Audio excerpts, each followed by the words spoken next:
4장 24절에서 32절까지의 말씀입니다. 하나님을 따라 의와 진리의 거룩함으로 지으심을 받은 새 사람을 입으라. 그런즉 거짓을 버리고 각각 그 이웃으로 더불어 참된 것을 말하라. 이는 우리가 서로 지체가 됨이니라. 분을 내어도 죄를 짓지 말며 해가 지도록 분을 품지 말고 마귀로 틈을 타지 못하게 하라. 도적질하는 자는 다시 도적질을 하지 말고 돌이켜 빈궁한 자에게 구제할 것이 있기 위하여 제 손으로 수고하여 선한 일을 하라. 무릇 더러운 말은 너희 입 밖에도 내지 말고 오직 덕을 세우는데 소용되는 대로 선한 말을 하여 듣는 자들에게 은혜를 끼치게 하라. 하나님의 성령을 근심하게 하지 말라. 그 안에서 너희가 구속의 날까지 인치심을 받았느니라. 너희는 모든 악독과 노함과 분냄과 떠드는 것과 회방하는 것을 모든 악의와 함께 버리고 서로 인자하게 하며 불쌍히 여기며 서로 용서하기를 하나님이 그리스도 안에서 너희를 용서하심과 같이 하라. 아멘. 오늘 에베소서 말씀을 통해서 너무나도 익숙한 단어들이 나옵니다. 새 사람을 입어라. 의와 진리의 거룩함으로 지으심을 받은 새 사람을 입으라 하면서 조목조목 새 사람과 옛 사람의 그 항목들을 얘기합니다. 거짓말하지 마라. 참된 건 얘기해라. 죄를 짓지 마라. 마귀를 틈타지 않게 참고 밤새도록 분내면서 살고 있지 말아라. 그리고 용서해줘라. 이렇게 얘기합니다. 자, 이 새 사람을 입으라. 입었다는 것은 뭔가 신분의 변화가 있었다는 걸 여러분 아실 겁니다. 우리가 예수 그리스도를 믿은 후에 정말 신분이 변화됐다는 걸 얼마나 감격하며 우리가 깨닫고 있습니까? 이 세 사람과 옛 사람을 다른 하나님의 말씀에 의한 은혜가 왕노릇하고 죄가 왕노릇했다는 것으로 표현을 합니다. 이게 로마서 5장 21절입니다. 이는 죄가 사망 안에서 왕노릇한 것 같이 은혜도 또한 의로 말미암아 왕노릇하여 우리 주 예수 그리스도로 말미암아 영생에 이르게 하려 함이라고 말씀하십니다. 세 사람은 바로 은혜가 왕노릇을 하는 사람입니다. 그리고 옛 사람은 죄가 왕노릇한다는 겁니다. 왕노릇한다는 건 뭡니까? 지배를 당한다는 겁니다. 그래서 세 사람은 은혜의 왕노릇 당하는 사람은 빛에 거하는 자입니다. 예수 그리스도가 빛이기 때문에 그 빛에 살고 있는 자들입니다. 이 옛사람, 죄에 아직 왕노릇을 당하고 있는 자들은 지금 어둠에 있는 것입니다. 그래서 성경은 출애굽할 때 이 애굽 백성들과 이스라엘 백성들을 안연하게 흑암에 어둠을 만한 흑암을 가둬 놓으시고 고센 땅 이스라엘 백성들에게는 아주 밝은 빛을 주셨습니다. 그것이 바로 은혜가 왕노릇을 하고 죄가 왕노릇하는 그 차이를 완연하게 보여주신 것입니다. 그래서 저희들이 새 사람이 됐다. 예수 그리스도를 믿고 정말 하나님의 은혜로 새 사람이 됐다는 것은 빛 가운데 계신 것 같이 우리도 빛 가운데 행하는 것으로 알려주고 있습니다. 바로 우리와 하나님이 사귐이 있다는 것을 알려주고 있습니다. 근데 여러분 이 은혜라는 것을 한번 깊이 생각해 보시기 바랍니다. 은혜가 왕노릇하는, 과연 내 삶이 지금 은혜가 왕노릇을 하고 있느냐? 내가 은혜로 하나님의 은혜가 지배하고 있느냐? 그 지배에 의해서 내가 지금 말하고 행동하고 생각하고 살아가는가? 한번 깊이 생각해 보셔야 됩니다. 성경에서 얘기할 때 은혜는 사실은 속죄 플러스 화목의 근원으로 은혜를 얘기합니다. 이 속죄한 걸 많이 들었을 겁니다. 죄값을 치렀다. 그 대신 하나님과의 관계가 화목됐다는 것을 조금 덜 얘기를 하고 있습니다. 사실은 하나님의 은혜라는 것은 죄사함, 속죄와 하나님과의 관계가 화목되는 것까지 포함을 하고 있습니다. 한 가지만 얘기하는 거 아닙니다. 다 이것을 아우러서 얘기를 하고 있습니다. 이 속죄했다는 것은 내 힘으로는 구원을 이루지 못한다는 겁니다. 아무리 내가 하나님 앞에 인정받고 싶어도 하나님께서 율법을 다 정해놓으셨습니다. 율법을 주심으로 말미암아 우리가 하나님 앞에 죄인일 수밖에 없다는 것을 깨닫다는 겁니다. 율법이 없는 자에게는 하나님께서 양심을 주셨습니다. 그래서 율법이 없는 자는 양심으로도 내가 이런 생각을 가지고는 살아갈 수가 없지, 이런 행동으로 살아갈 수 없지 하고 깨닫게 된다는 것입니다. 그래서 하나님께서는 국률에 풍성하신 하나님이 우리를 사랑하신 그 큰 사랑을 인하여 허물로 죽은 우리를 그리스도와 함께 살리셨고 너희가 은혜로 구원을 얻은 것이라고 얘기합니다. 그래서 에베소서 2장 4절에서 5절입니다. 그래서 여러분 잘 아시다시피 은혜, 카리스라는 이 그리스어는 받을 자격은 없으나 받는 하나님의 사랑으로 이렇게 요약이 됩니다. 근데 이 은혜를 받을 수 없는 자는 하나님의 사랑이다라고만 생각하면 안 됩니다. 그 뒤에는 하나님께서 just, 정의를 구현하고 나서 우리에게 은혜를 베푸신 겁니다. 그 저스트는 뭐냐? 그 정의는 뭐냐면 죄 있는 자는 벌을 받아야 된다는 겁니다. 이거는 만고의 법칙입니다. 하나님께서 세워놓으신 법칙입니다. 죄가 있는데 하나님 앞에 그냥 슬쩍 넘어갈 수가 없습니다. 그래서 하나님께서는 그 의를 이루기 위해서, 그 정의를 이루기 위해서 예수 그리스도께서 흠없으신 하나님의 아들이 어린 양이 되셔서 십자가에서 저희 죄를 대신 지신 겁니다. 거기서 정의가 완성이 되어버립니다. 그리고 나서 그 정의를 이루어진 후에 우리에게 사랑을 베푸셔서 예수 그리스도의 그 죽으심으로 말미암아 우리를 화목제물로, 하나님께서 우리를 화목케 하시는 그 화목제물로 말미암아 우리를 받아주신 겁니다. 그래서 하나님의 자녀 백성으로 일컫는 겁니다. 그리고 지금까지 얘기드린 이 복음의 스토리가 내가 뭐 잘나서 된 거 어디 있습니까? 하나도 없습니다. 근데 사람들은 착각합니다. 그래도 내가 뭔가 하나님께서 은혜를 베풀어서 내가 이만큼 헌금도 많이 하고 내가 시간을 내서 헌신도 했으니까 하나님 나 구원해 주신 거 아닙니까? 절대 아니라는 겁니다. 이 착각 속에 이 트랩에 빠지면은 우리는 나의 의를 자꾸 신앙생활 하려고 합니다. 내가 저 사람보다는 더 도덕적으로 잘 사는데 왜 내가 힘들게 이렇게 살아야 됩니까? 자, 그 얘기는 조금 뒤로 나가서 설명을 해드리겠습니다. 여러분, 그래서 은혜 하면은 뭐까지 포함해야 된다고? 하나님의 정의까지 딱 갖고 계셔야 됩니다. 하나님의 은혜 하면은 저 십자가를 생각하지 않을 수가 없다는 겁니다.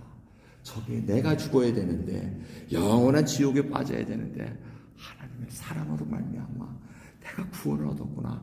이게 하나님의 은혜네 하고 얘기할 수밖에 없다는 겁니다.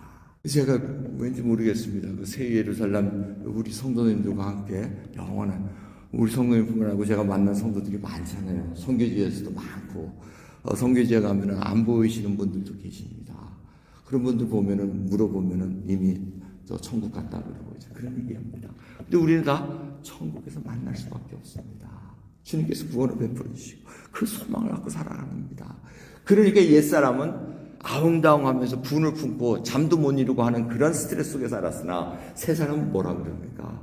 은혜를 받은 자니 너희가 궁이라고 받은 자처럼 용서해주라 이렇게 얘기를 합니다. 두 번째로 이 은혜는 성도를 끝까지 인도해 주시는 하나님의 은혜를 얘기하고 있습니다. 첫 번째는 속죄함과 화목케 하는 그 은혜를 얘기하시고 두 번째는 끝까지 perseverance of saints 해가지고 성도의 견인이라고 얘기를 합니다만 우리가 뭐 끝까지 참아서 잘 되는 거 아닙니다. 하나님께서는 하나님이 작정해서 시작하셔서 하나님이 끌고 가시기 때문에 그것이 바로 은혜라는 것입니다. 빌립보서 1장 6절을 보면 너희 속에 착한 일을 시작하시니까 그리스도 예수의 날까지 이루실 줄을 우리가 확신하노라 얘기합니다. 하나님이 시작하셨으면 하나님이 분명히 끝을 내십니다. 우리가 옆으로 어디로 가든 하나님 끝까지 하나님의 사람으로 만들어 놓으시면서 끌고 가십니다. 여러분의 지금 가치관이 안 바뀌었을지라도 하나님은 바꾸시기 위해서 지금도 일하고 계십니다. 여러분이 마음대로 교회를 움직였다면 절대 하나님은 그걸 놔두시지 않으십니다. 교회는 주님의 몸된 교회십니다. 이 교회를 위해서 예수님께서는 피를 흘리셨습니다. 우리 인간의 가치관으로 이룰 수 없는 것이라는 것을 분명히 알고 계셔야 됩니다. 그런데 하나님은 젠틀하셔서 온유하셔서 그걸 참고 가십니다. 견디십니다. 그래서 그 은혜가 얼마나 큰지 모릅니다. 여러분 생각해보세요. 지난 한 주간 하나님의 은혜가 아니었으면 아마 우리 못 올 수도 있었을 거예요. 벌써 내려가셨을 거예요. 벌써. 근데 또 아직 너 올 때는 좀 일러. 이게 좀 다듬고 와 하고 얘기하십니다.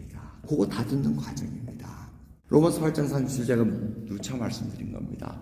미리 정하신 그들을 부르신 그들을 또한 의롭다 하시고 택하시고 의롭다 하시고 의롭다 하신 그들을 영원하게 하셨느니라. 이미 끝을 다 보셨다는 겁니다. 우리는 그 계획 속에 지금 흘러가고 있다는 겁니다. 그래서 로마서 8장 39절에 보면 우리를 누구도 사망이나 적신이나 기근이나 어느 곳에서도 예수 그리스도 안에 있는 하나님의 사랑에서 끊을 수 없습니다. 이게 바로 은혜입니다. 여러분 오늘 정말 내일 내가 어떻게 먹고 살지 다 몸이 너무 힘든데 어떻게 먹고 살지 그런데 또 눈이 떠집니다. 이게 바로 하나님의 은혜라는 것입니다. 하나님께서 작정하시고 끌고 가시기 때문에 우리에게 또 이끌어 가실 소망이 있게 우리가 하루하루 살아간다는 겁니다. 여러분 복음은 놀랍습니다. 복음은 사람을 변화시키십니다. 그 파워를 맛보지 않으면 계속 우리는 옛사람의 허울을 입으면서 새사람을 입은 걸로 착각하고 삽니다. 이미 하나님은 새 사람을 입혀줬는데 우리는 계속 옛사람 속에서 살아가려고 합니다. 죄의 왕노로 타는 거기에 편안하게 살려고 합니다. 불평하는 거, 꾸시렁대는 거, 사람들 디바이드 시키는 거, 뭐 이런 걸로 계속 삽니다. 하지만 새 사람은 그렇지 않다고 말씀드립니다. 죄의 종로로 탄다는 것은 내버려 두면 형벌을 받게 되어 있습니다. 근데 하나님은 그 형벌까지 가지 않게끔 새 사람을 입은 자에게는 다 개입을 하십니다. 예수 그리스도 안에서 죄를 범해도 그 죄를 봐주는 것이 아니라 완전 멸망의 자리에 이르기 전에 하나님께서 간섭하는 것이 바로 하나님의 은혜라는 것입니다. 그게 은혜입니다.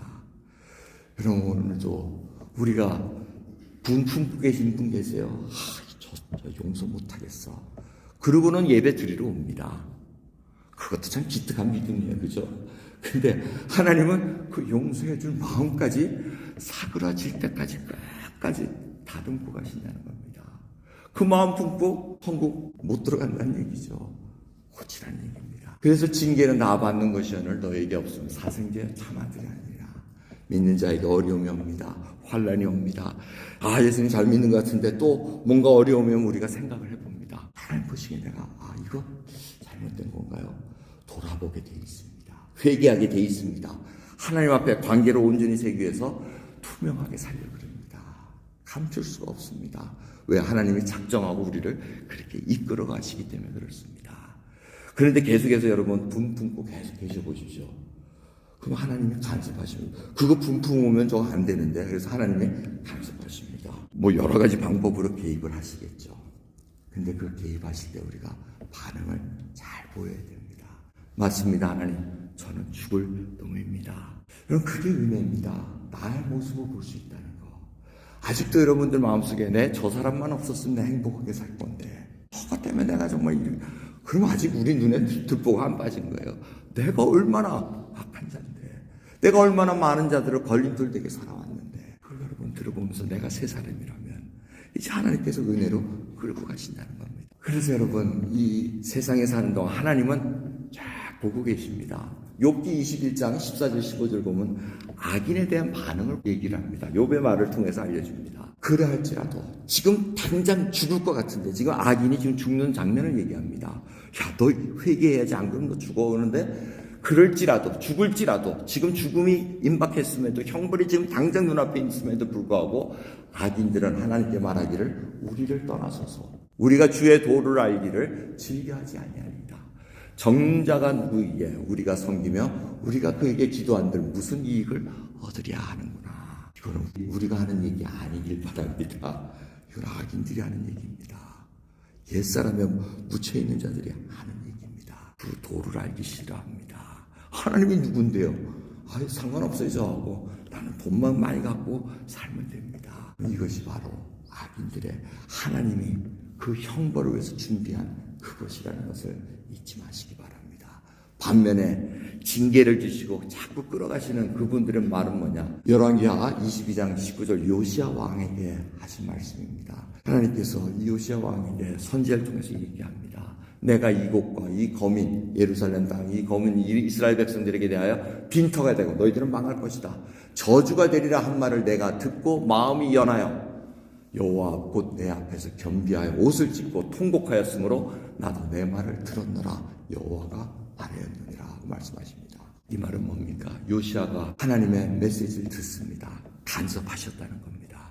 야, 더 이상 이렇게 신앙생활하고 이렇게 네가 나라를 이끄면은 이 터가 다 무너질 것이다. 이 나라가 망할 것이다 하고 딱 얘기를 하십니다. 그럴 때 요시야 왕이 통곡하면서 하나님 앞에 겸비해 옷을 찢고 눈물 뿌리며 기도했다는 겁니다. 이 차이입니다. 악인들은 우리 필요 없습니다. 하나님 필요 없습니다. 근데 새 사람 입은 자들은 비록 자기가 범죄한 길에 빠졌을지라도 하나님의 메시지를 듣고 주위에 믿는 자들의 경고를 듣고 돌아선다는 겁니다. 회개한다는 겁니다. 바로 이것이 하나님의 은혜라는 것입니다. 그럼 그 은혜가 얼마나 감사합니까? 하나님 앞에 우리가 자녀들을 키우면서 자녀들이 말 안 들을 때가 있습니다. 그런데 또 언제는 또 듣고 또 돌아올 때가 있습니다. 이것이 하나님의 간섭하시는 것을 우리가 봅니다. 마치 하나님은 이 마지막까지 징계를 하시면서 우리를 치면서까지도 하나님의 그 성품을 만드시기까지 이끌어 가신다는 겁니다. 그래서 제가 마태복음 그 산상수훈의 팔복을 외우라고 말씀드립니다. 그 상태가 돼 있느냐. 이제 한번 지적해서 얘기하시면 설명하실 수 있으시겠죠. 자, 우리가 심령이 가난하고 애통해하고 온유하고 의지리고 목마른 자가 되어야 된다고 얘기합니다. 그리고 진정 우리가 마음이 청결해야 되고 화평하는 자가 되어야 되고 국민이 여길 줄 알아야 된다고 얘기합니다. 그리고 마지막 정말 핍박을 받아도 기뻐해야 된다고 얘기합니다. 이거는 우리가 만들어가는 것이 아니고 그러한 심령 상태에 이루어진 새 사람이 붙고 나가는 그러한 과정이라는 것입니다. 여러분 그러한 상태가 되기를 소원합니다. 새 사람은 마땅히 그 일을 행해야 됩니다. 이 앞에 있는 형제라는 분 1994년생입니다. 왜 지금 재무집사를 맡고 계시는데 이분의 간증을 2주 전에 나눠드렸습니다. 마약하면서 온갖 폭력은 다 하고 온갖 도둑질은 다 하고 그런데 이 사람이 바로 메시지를 듣습니다. 너 그렇게 하면 어둠에 있다가 너는 지옥에 빠져. 이 얘기를 듣고 결실을 했습니다. 자기는 그렇게 악한 일을 하면서도 마음속에 항상 한 구석에는 내가 분명히 이 일하면 벌 받지 그 생각을 하고 있었다는 거예요. 그런데 딱 지적을 해주니까 그때 예수 그리스도를 통해서 내가 새 생명을 받아야 되겠구나 이걸 결정합니다. 복음으로 이 사람이 변합니다. 그리고는 아이가 셋이 있습니다. 가정살림이 어려워도 하나님께서 나를 먹여주시겠지. 교회 와서 봉사합니다. 여러분들 우리 50년대, 60년대, 70년대 신앙생활 하신 분들은 아시잖아요. 교회 사람들이 벌벅을 했습니다. 저 그때 기억합니다. 교회 가면 먹을 거 줍니다. 국수라도 삶아가지고 그 전부 다 해가지고 온 사람들 하나씩 다 먹여주는 게 교회 정서예요. 뭐 먹을 게 없으니까 다른 데 가면 먹을 게 없으니까 교회라도 가면 다 먹여주는 게 정서예요. 교회를 가면은 교회가 벌벅을 합니다. 가서 해봐야 먹을 게 나올 게 없으니까 교회라도 가면은 그래도 닭이라도 잡고 나눠주고 이와 같이 외국에서 손님이 오면 그래도 또 밥 한 끼 또 먹을 수 있고 다 이런 맛에 서로 신앙을 격려하면서 살아갑니다. 그런데 이 형제의 모습을 보면은 너무 선해요. 과거를 간증을 하는데도 그 모습을 상상이 안 돼요. 너무 천사 같아가지고 야, 저 사람이 도둑질을 해? 저 사람이 마약을 해가지고 저 이웃을 막 두들겨 패고 그랬어? 상상이 안 되는 표정입니다. 여러분 우리가 바로 그 얼굴을 갖고 있습니다. 여러분들 지금 과거 얘기하라 그러면 저는 사기꾼이었습니다. 딱 얘기하면 상상이 안 가요. 상상이 안 가. 왜? 복음이 나를 그렇게 변화시켰다는 겁니다. 그게 은혜라는 겁니다. 여러분 하나님의 은혜로 살아간다는 거. 복음은 우리를 변화시키십니다. 왜? 우리의 신분을 이미 변화시키셨고 외적으로는 이미 새 옷을 피고 내적으로 이제 하나님의 사람으로 만들어간다는 그 기쁨으로 살아가야 됩니다. 그럼 은혜가 왕노릇하는 은혜가 나를 지배하게 하십시오. 하나님 앞에 고백드리시며 나는 정말 주님 앞에 몸둘 바를 모르나 은혜로 여기까지 온 거 주님 감사드립니다. 그리고 이제 옛사람 거 여러분 그런 거 리스트 필요 없잖아요. 리스트 하면 여러분들이 줄 알 겁니다. 근데 새 사람은 그걸 분명히 거부합니다. 여러분 사무엘상 요번에 말씀 묵상하면서 뭐가 들어옵니까? 사울 왕의 모습입니다. 사울 왕이 처음에는 욕심과 그 왕권 안 내놓으려고 다윗이 다음에 왕이 될 걸 뻔히 알면서도 점점 비워합니다. 욕심이 잉태해가지고 죄를 낳고 죄가 장성하니까 사망을 낳느니라. 다윗을 죽이려고 무지 애를 씁니다. 그럼 그게 바로 죄가 왕노릇하는 인간의 모습입니다. 하지만 은혜가 왕노릇하면 그런 해를 받을지라도 계속해서 하나님의 은혜를 간구하는 자들입니다. 오늘 여러분 해를 받고 계십니까? 하나님의 은혜를 구하시기를 바랍니다. 기도하겠습니다. 하나님 감사합니다. 오늘도 귀한 주의 은혜 가운데 저희들이 서 있나이다. 새 사람이라고 그리고 영화롭게 하셨느니라 하고 이미 단언을 하셨기에 선언을 하셨기에 저희들이 믿고 따라갈 수밖에 없나이다. 주님 오늘도 살아계신 주님 앞에 꿇어 엎드리게 하옵시고 하나님 은혜 가운데 저희들이 진정으로 넘치는 기쁨으로 살아가게 해 주옵소서. 감사드리며 우리 예수 그리스도의 이름으로 기도드리옵나이다. 아멘.